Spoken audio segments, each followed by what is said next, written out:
Welcome to Jung at Harp. This is episode number 206. Share what speaks to you. I am Kathleen Wiley. I am a Jungian psychoanalyst in North Carolina, and I'm here with Deborah Henson-Conant, who is a composer, a performer, and an educator. We both play the harp, and that is why we call this Jung at Harp. And almost every week we come together to have a conversation that we invite you into. If you're joining us live, you can put your comments into the chat feature on whatever platform you're watching, and we'll see those, and that way you get to join us in the conversation as we explore a question that we are wondering about and feel is relevant both to our musical journey as well as our overall life. And I'll just start by saying, and remember to check us out on your favorite podcast platform, because we're there now. We are there. So, and I'd like to say that we're not just there for each week, but we're going back and publicizing or promoting, what are this called? Publishing episodes from the past. Each week we're publishing one that's new and one that's old. Yeah, so we're sharing, and we're sharing what speaks to us. And we're sharing what speaks to each other. And what speaks to each other. So we came up with this topic because I'm getting ready to play a set of tunes on the harp with my professional folk musician husband. On Sunday, he typically does a St. Patrick's Day concert. And so one of the ways that I can calm my anxiety, because, I'm a professional psychoanalyst. I'm not a professional harpist, but maybe I am. I have been paid a few times. And so part of what helps me in moving towards it is that I'm only going to play tunes that I really love and that speak to me. Because I know the moment that I get in front of other people, that the only way I can stay centered is if I can stay focused on sharing what speaks to me. If I can really let myself drop into my own experience of the tune and share what is meaningful, what it is that I hear, but not just hear with my literal ears, but actually hear in my cellular experience. So we thought about then, what might this say to us, and what does it mean, and how do you share what speaks to you? So I'm interested, DHC, in what you have to say about that. Yeah, it's interesting as you were speaking. I mean, when we came up with the subject, I was like, oh, I love this because it's got so many different permutations, different ways. What speaks to you in what you see, what speaks to you. Like, I mean, what when you hear other people talk speaks to you. So when you were talking about what speaks to you about the music, I was thinking about years ago, I wanted to make a holiday album, and I was finding all kinds of music from around the world, holiday songs, and I made the album. And then I thought, as I was doing it, I started exploring harmonies. I was discovering more harmonies. And I thought, geez, I wonder if I could take a tune I really don't like, and if I could make myself like it. If I could change the harmony. Now, I'd like to say, and therefore I took this song and I did this. I can't, first of all, I'm in a different studio because I was doing a jazz harp workshop yesterday.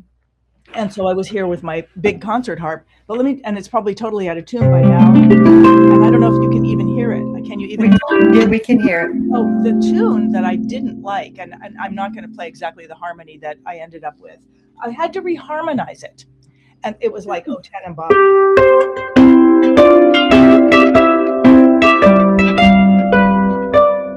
And there's something about that tune, I always disliked it. And so I started reharmonizing.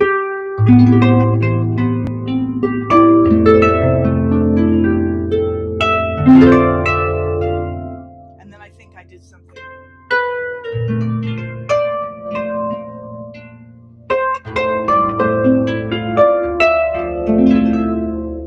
I can't even know where I went with someplace else.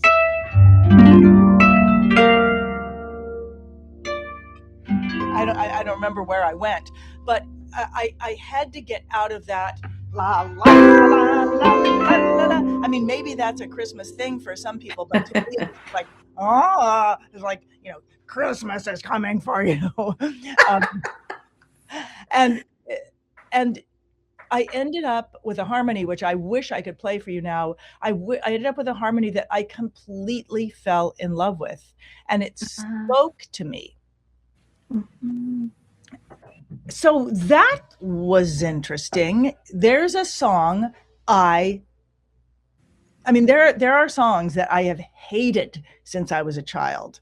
There's a song called Plaisir d'amour, and I just it sets me on edge. There's something about the harmony of it, and Mhm. but it never occurred to me until just now. Oh, why don't you reharmonize that? And then as I'm Mhm. speaking to you right now, Kathleen, I'm thinking, okay, so this is interesting. This is something that I can do as a musician with music. Mhm. Could I do it with other things in my life? Mhm. And what are those things, and what would that look like? Something that doesn't speak to me at all, and then it does. Yeah. It's funny because I have a note here on the notes that I keep from our week to week.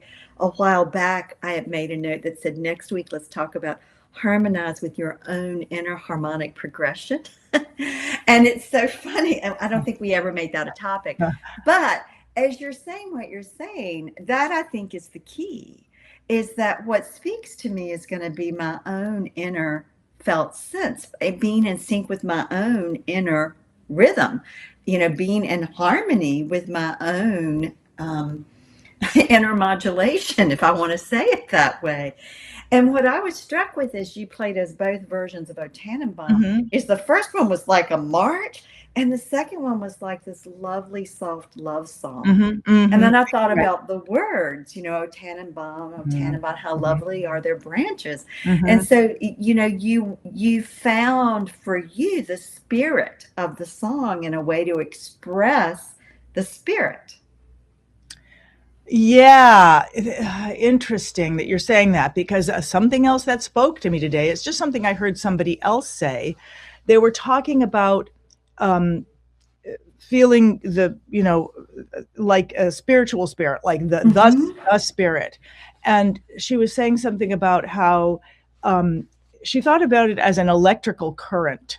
Mm-hmm. And when she wasn't, but things inside of her could get in the way of that. Mm-hmm. And if they got in the way of that, then it couldn't speak through her. Mm-hmm. And that was it's reminding me of what you're saying. And it's so interesting that, like, I mean, as a kid, I was constantly playing around with harmony, finding harmonies that I liked. Mm-hmm. But but if you don't have something that you have explored and discovered that you like, how do you find the thing out there in the world? I mean, I guess it's because you resonate with it. Yeah, you resonate with it. Hmm. Yeah. Hmm. Just like the minute you found that harmonic progression for O Tannenbaum, you resonated. It spoke to you, and then you could share that. Well, what about somebody who, like I'm teaching people all the time who don't necessarily have access to those harmonic progressions? I mean, they get access because I'm showing them, because I'd say, like, what if you take that little phrase and apply it?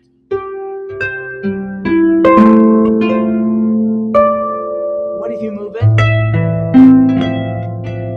Mm-hmm. But then I've given them something to play with, and I've said, play with this, and Mm-hmm. and see if that shows you something that you love.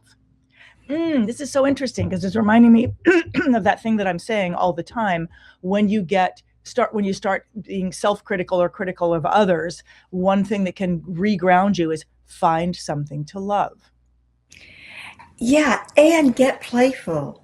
I Mm. mean, I think that's such a Mm. key. We get so serious that there's a right way. There's a right way to do it. Mm. And that I should do it a certain way, that we tighten up, and the minute we tighten up, we lose access to the flow of our own inner spirit and our own inner harmony. And so the playfulness and this, when you give a pattern, when you give a harmonic progression, it's like here's here's a toy to play with. See, here's a Lego. See how you can build with the other Legos is an image I get.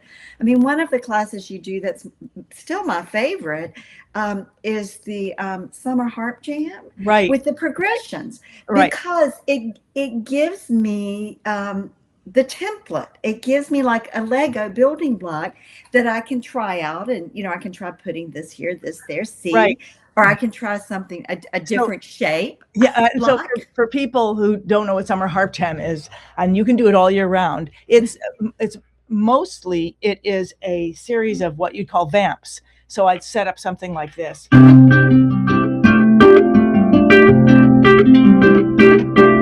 then I'll loop it.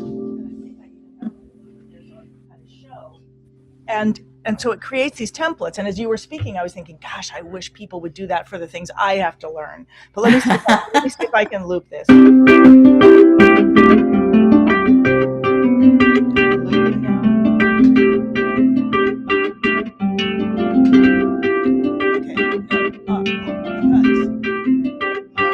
some reason, I don't know why it didn't go in. One more time. Okay. Okay, it's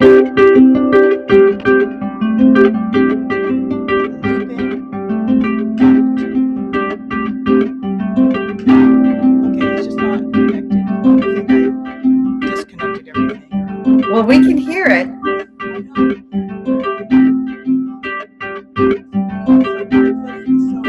Anyway, so what happens is you put it into the looper, it repeats. So imagine that's repeating, and then I'll do something like this.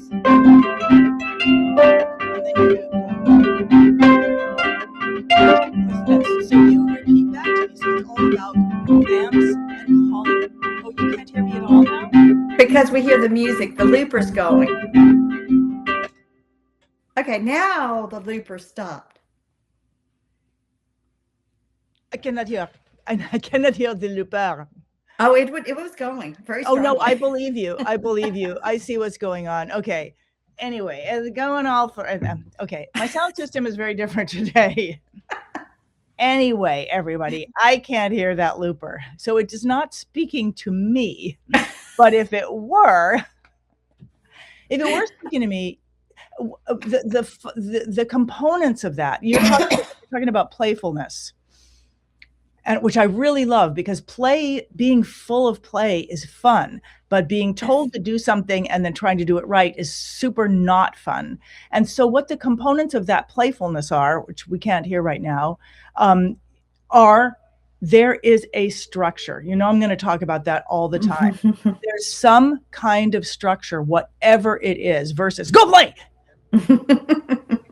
And then there is something to respond to. And I just realized what's so powerful about this, and I'm sorry we can't hear it, and it has to do with how the sound comes out of here. I'd have to stick earphones in to hear it. Anyway, being able to respond. And so what happens is when people are responding to me, I tell them, you can try to play exactly what I played if you want. You can try to do that. Or your response, I might go, and you might go.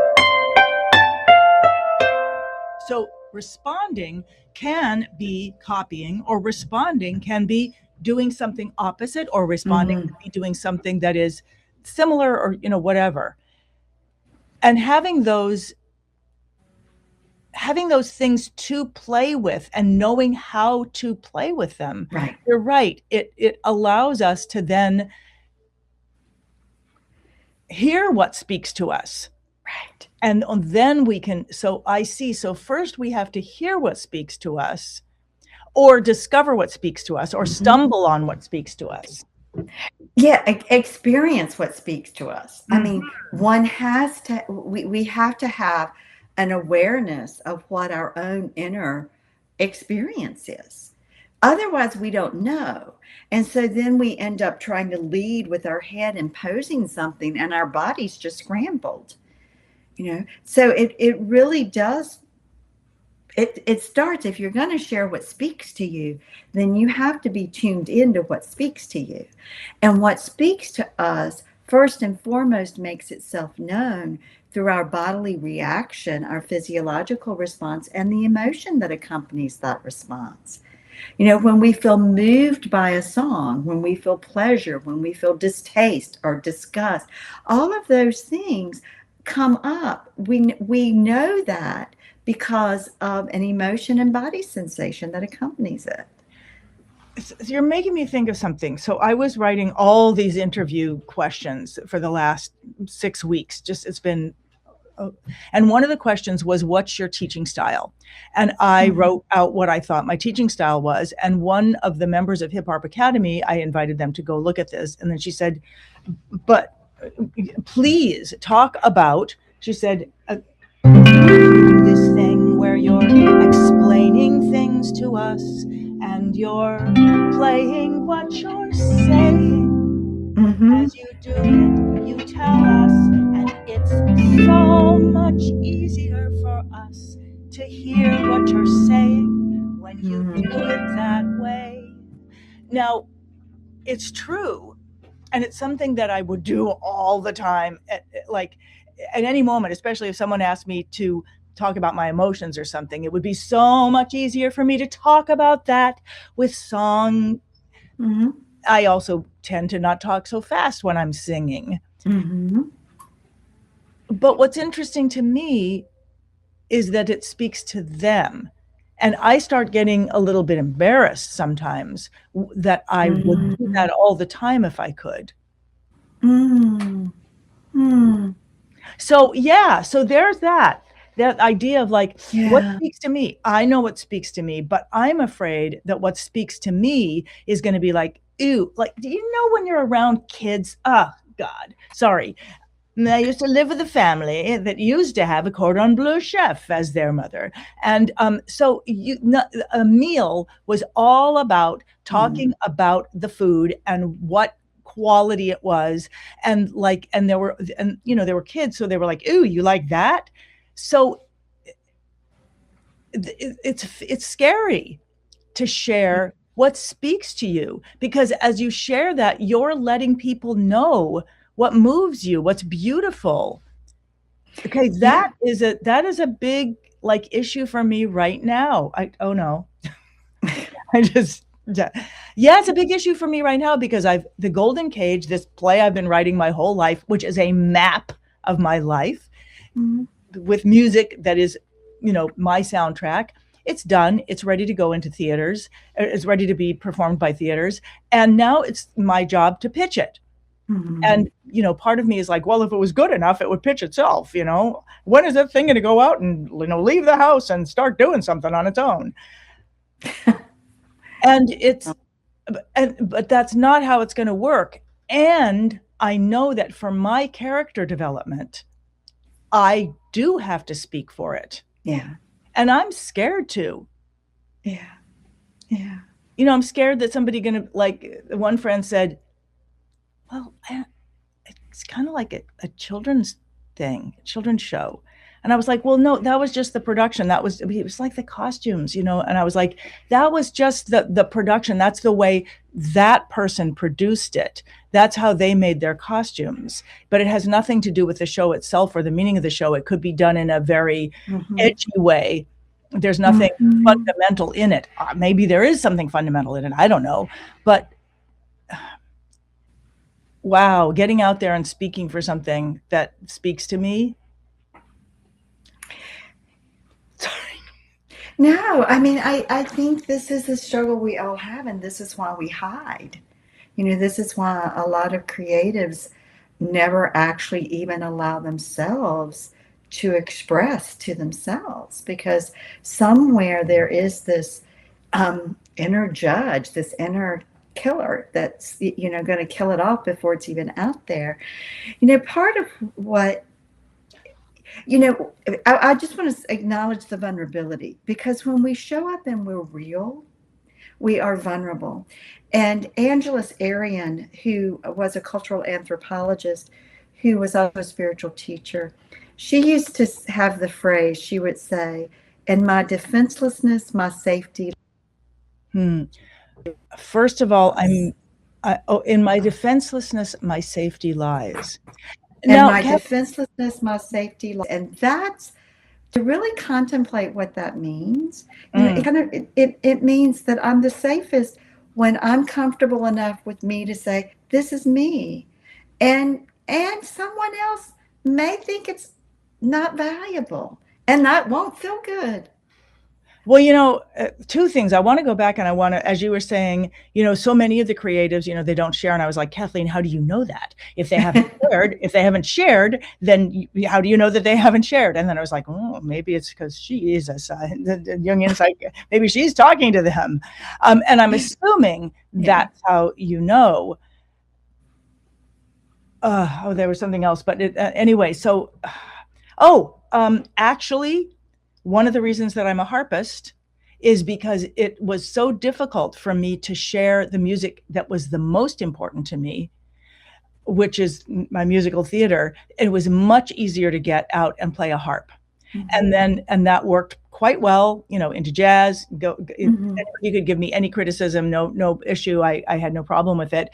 And it worked really well until the harp, what I started doing on the harp, started actually getting closer and closer to my musical vocabulary, to what I would actually say. And then it started getting, harder to share again, because now it was, for a long time, it just wasn't me. It was another me that I could hide behind. And that was very safe.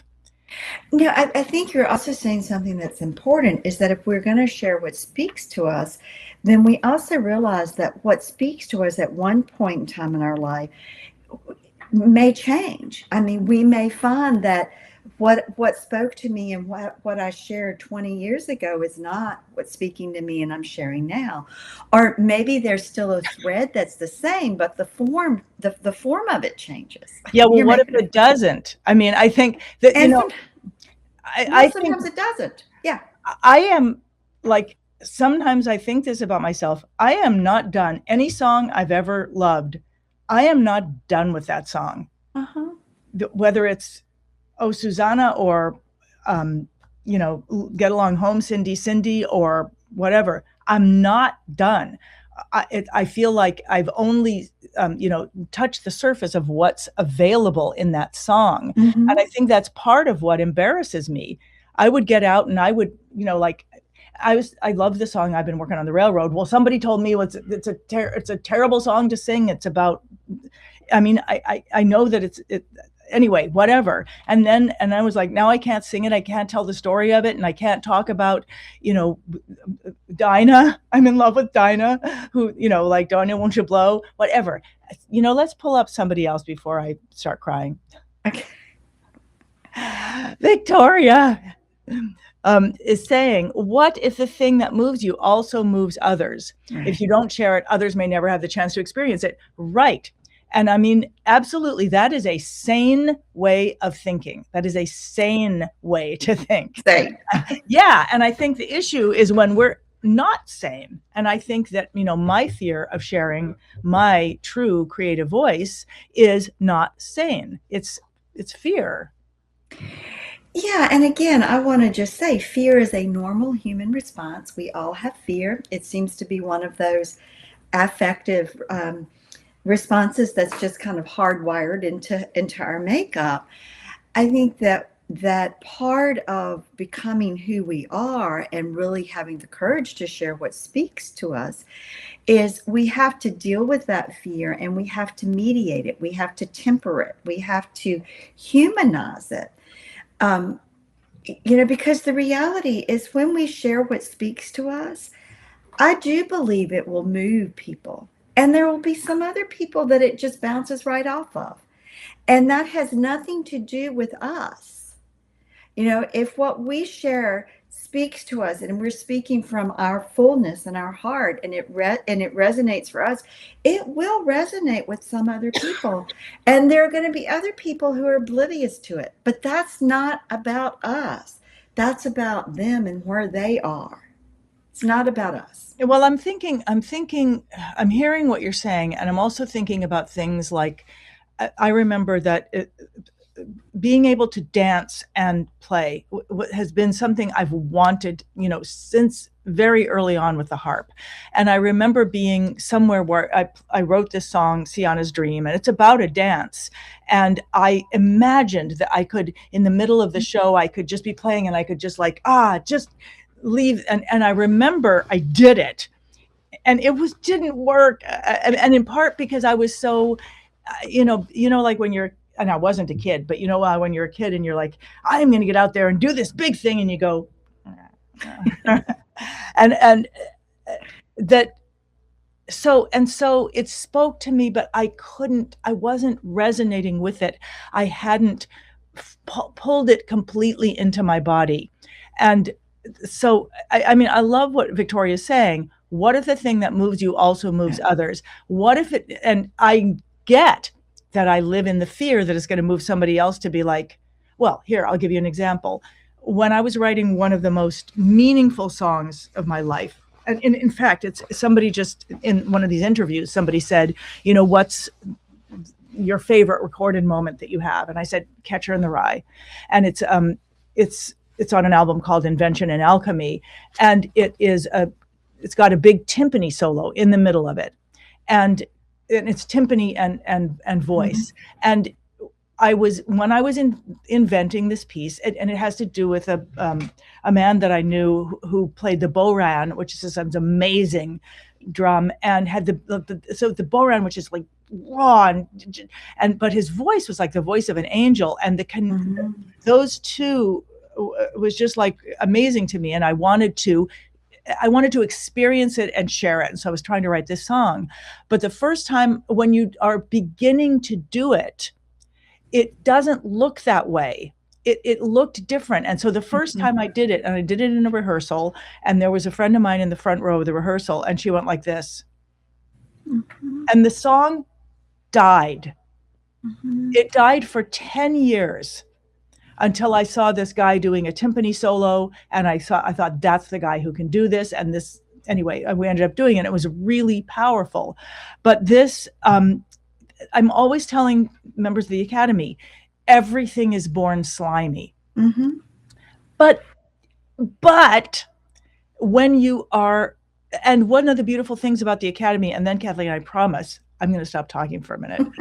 One of the beautiful things is that we are in a collegial situation of discovery.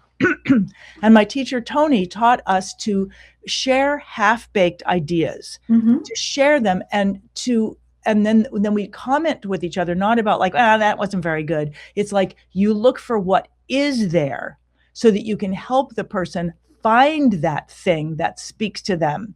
They may not, when we first try to express it, it comes out just not that way. So how do we get through that, Mrs. Jungian psychoanalyst? Well, I think it's kind of, again, we have to develop a little bit of, we have to move from having baby skin, from the slightest little negative reaction, just like totally annihilates us, to having a little bit tougher skins, to where we're able to say, okay, yeah, so that didn't quite work the way that I wanted to. And what part of it did I love? What part of it do I want to keep? What was it that spoke to me?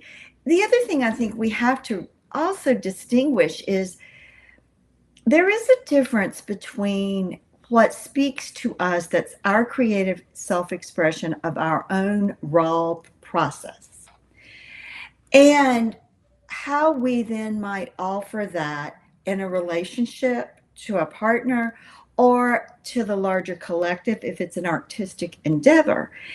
And, I'm always saying to couples who talk about, well, I want to be honest with my partner. And I'll always say, well, there's a difference between being brutally honest and being relationally honest. We all have this idea that somehow somebody else should just be able to take all of our shit and compost it and make something good out of it. You know what? We have to take our own raw, primitive, unformed mess and make something of it, compost it, so that we can offer something that's fertilizer. And I think part of getting comfortable with that whole experimentation process is realizing, that sometimes what here I'm at and I'm feeling it, but I'm still in the composting stage. And I might need to compost it, process it a little bit more to shape it in a way that other people might receive it. I hear you, and the question is how. I mean, I think that's part of what, my academy is that place where Mm-hmm. you can do that. And I was lucky to have that with Tony, my teacher Tony. Right. Although sometimes there were pieces where he was just like, I don't get why you're doing this. And Mm-hmm. and that was tough because then that piece would go underground and it would take something else to bring it up. So I think there's oh, it's really interesting because let's pull Victoria up, or do you want? Is there something else you Well, want? I'll just say one quick thing Yeah. and then let's pull up Victoria. So, one of the things I would say, I think a key piece of it in terms of how do we do that with our own raw emotions and raw affect is being in relationship with someone who isn't reactive and Mm-hmm. freaked out by our ships. So, someone who Right, can be present with us to say, let's hold this, let's circumambulate this, let's see what what gold might be here. And I right. think in terms of the artistic self-expression, that's a part of what you do as a mentor and as an educator is you're providing space for people to be with people in the half-baked, in the Right. messy places, to begin to let something grow, let something come together, coagulate from it. Yeah, and also sometimes often the biggest thing is they don't know what is working there. Right. They huh. And that's my job is to say, do you see you did Yeah. this and this is and so here's the kernel, Yeah. and here's what's amazing about that. So let's see what Victoria is Yeah. saying. A psychologist said, notice how she doesn't say which psychologist, could be hers. A psychologist said that vulnerability is a part of human interactions. Learning to work with our vulnerabilities is part of being human. Yeah. Yes. Which is one reason I wonder, am I human? But that's another subject. Not everything I share resonated with everyone, but those who resonated with what I shared were moved from it. Whoops, it's do it for those who resonates. I love all of this stuff. And I'm beginning to think, I don't know what kind of trauma other people had in their childhood. Mm-hmm. But I think that depending on what kind of trauma you have in your childhood, all of this sounds great. Yes, of course. Yes, of course, vulnerability is part of human interactions. But depending on what's happened in your childhood, and obviously this is a lot of what you deal with, Kathleen, Mm-hmm. that is inaccessible. That Mm-hmm. that very sane thing that you can hear it like, yeah, I believe that. I believe that. Can I do it? No. Well, and again, that is the work of analysis or any kind of therapy or 12 step Mhm. support groups. I mean, we all need a container, a relationship Mhm. where we can learn being vulnerable doesn't mean we're going to get hurt. That we can be vulnerable and safe. And that indeed the best way to take care of ourselves is to be able to tend to our vulnerability. That when we are disconnected from our vulnerability, we are much more apt to end up in situations where we're repeatedly hurt because we don't we're ignoring our own inner guidance system. So, I think that is part of the work. And, one of my training analysts used to say the job of analysis is to help your analysand become more human. So to your question, am Oh, I human? yeah. And it took me a long time to understand what she meant. But Mm. I think this is a part of what she meant that, when we can get comfortable and accept the reality of our own vulnerability, we also accept our strengths. It's a paradox. It's really interesting as a person who struggles with this, I hear this and I think my reaction is probably similar to people who like when I'm like, well, just do this, or it's a 251 and it's a 251 and the five it has a flat nine on it. Um, Part of me is just like, you're fine. Yeah, I get it. I get that, someone that lives across the street can do that. and I live over here. Mm-hmm. And therefore the chasm between what the sense that you're saying that makes absolute sense and what I can actually connect with is so big that it is as if, mice have chewed away the thing that lets the thing connect. Well, to your woman who was talking about the electrical Right. system and spirit, Right. I mean, I think about our electrical system as being the life force that flows through Mm-hmm. us in our own organic trajectory. It is true. Everyone has places where the wires are missing, or there's a misfire, or Mm-hmm. there's a block. And again, those are all things that we each have to find our own path in being able to get consciousness of, and hopefully invite healing into those places. Mm-hmm. Yeah. This is a container. Hip hop is a container. I do believe we can learn to work with vulnerabilities. What you're doing here is a container as well. Yeah. Huh. And I guess one of the things, the place that I think I feel most comfortable being vulnerable is on a stage and with with music. And so, what does that mean? I don't know what it means, but. Well, I think what you're saying is that there is something about when you're on stage with your instrument that you are able to settle into a place of comfort and oneness and security within yourself. And you then share from that place with your audiences. Yeah, and I feel like I'm speaking my language. I'm speaking, it's like, thank God I have, it's like a duck getting into the water and like, now my feet mean something. Yeah.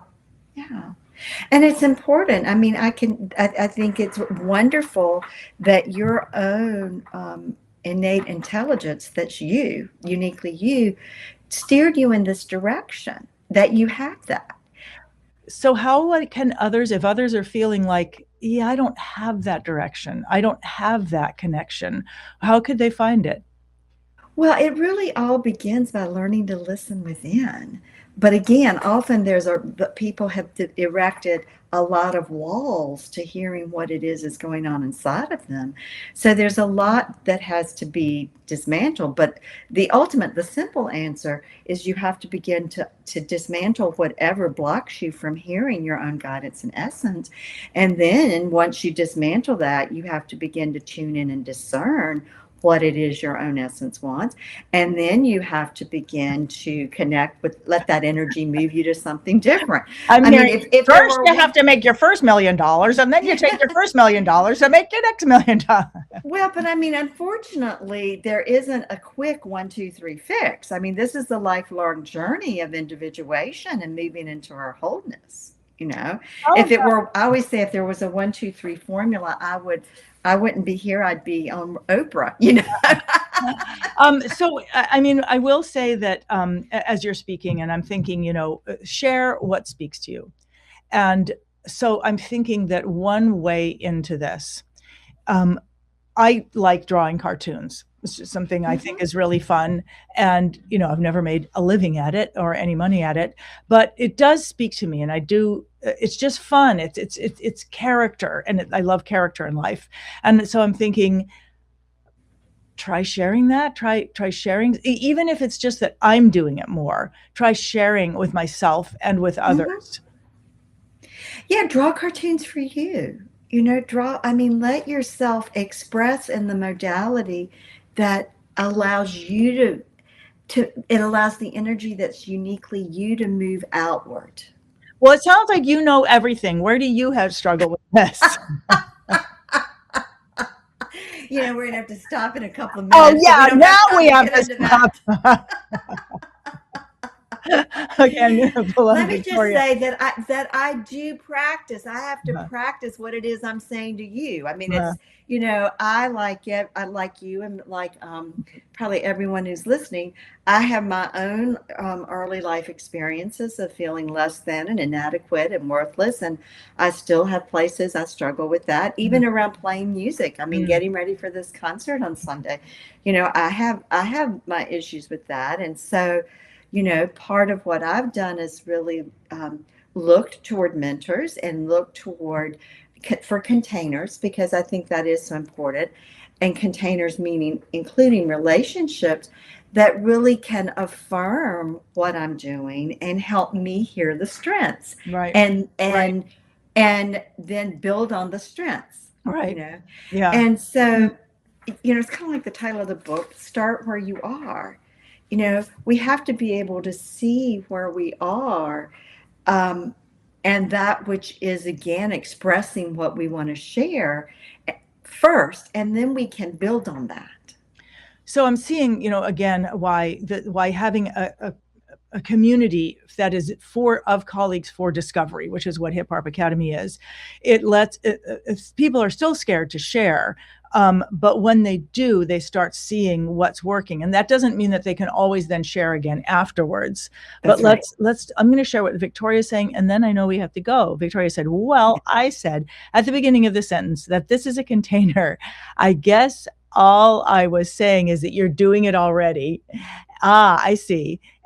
So Victoria's saying to me what I say to people in the academy. See this, you are doing it. Victoria says, I have horrible stage fright. That is not a good place for me to be vulnerable, but that's okay. I can share in other ways, as you do here, which is just a joy.